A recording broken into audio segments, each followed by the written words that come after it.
కనుక మౌనంగా ఉంటే అన్ని హక్కులు కూడా ఒక్కొక్కటిగా మొత్తం ఏంటిది అని అంటే అంతరించిపోవడానికి అవకాశం ఉంది.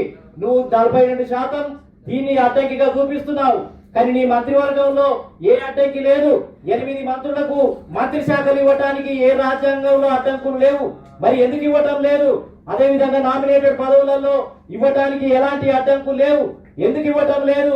బీసీలకు ఏంటిది అని అంటే మేనిఫెస్టో సపరేట్ సప్లాన్ అని చెప్పావు, ఎందుకు ఇవ్వటం లేదు?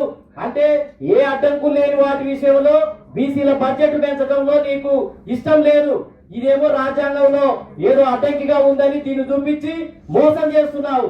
నీ చేతిలో ఉన్నటువంటివి రేవంత్ రెడ్డి ఎన్నికల సమయంలో నేను బీఆర్ఎస్ కంటే ఎక్కువ బీసీల టికెట్లు ఇవ్వబోతున్నాను అని ప్రకటించాడు. ఏమిచ్చావు? బీఆర్ఎస్ కంటే కూడా తక్కువ ఇచ్చి మోసం చేసింది. రాహుల్ గాంధీ సామాజిక న్యాయం అని చెప్పి, ప్రియాంక గాంధీ సామాజిక న్యాయం అని చెప్పి ఎన్నికల ప్రచారంలో తిరిగింది.